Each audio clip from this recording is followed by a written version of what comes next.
Hi, it's James Taylor here.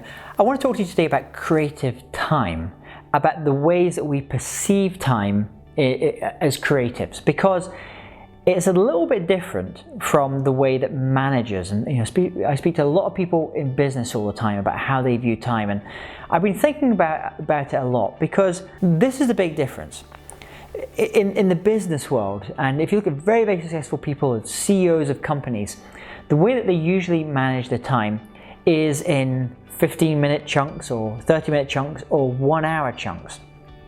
And that's how they get things done. They can get lots of meetings done, have lots of interactions in that time. But that doesn't always work for creative people. For creative work, and when I talk about creative work, I'm talking about real deep dive work. Because if you've ever done any creative work, you realize that when it comes to thinking about doing that work, you don't think in terms of minutes and hours. You do the time that it takes in order to come up with the work. So our ideas of how we spend our time have to be slightly different. This is why batching, I think, is incredibly powerful for creatives. Because if you want to work on an idea and really give it your all, you actually have to block out time, days, weeks, to be able to really focus and give it your all. Because if you try and do 15 minutes here on a creative project and another 15 minutes and 30 minutes here, it's very difficult to get yourself worked up. The switching costs of switching from one activity into this activity, a more creative activity, and coming up with ideas, it's very hard on you to be able to do. So this is maybe something you might want to consider and think about.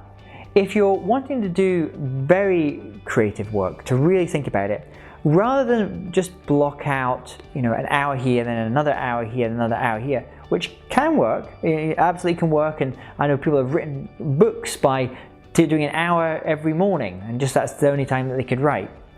But if you really want to get deep into your creativity and really create great stuff, then you need to block out time. You need to block out time and give your creativity and your creative mind the time and the space it deserves.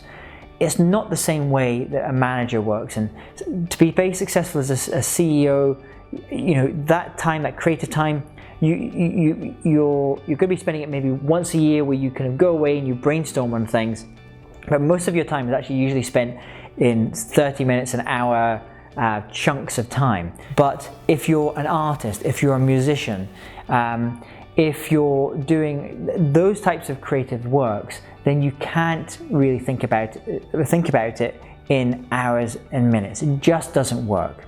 You need to give yourself the space, and you need to block out periods of time where you can do great work. So I would love to get your feedback on this. It's an area that I've been thinking about exploring a lot recently. I'd love to get how you decide to think about your time as a creative, and whether you think differently about having more focused creative time, whether you think differently about having time where you have to do the business side of what you do.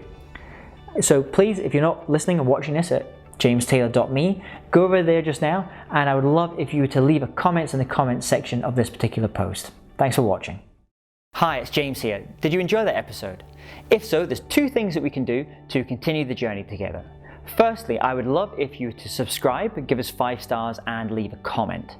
Secondly, if you go to jamestaylor.me and enter your name and email address, I'm going to send you some free goodies all around creativity and innovation. Look forward to continuing the journey together.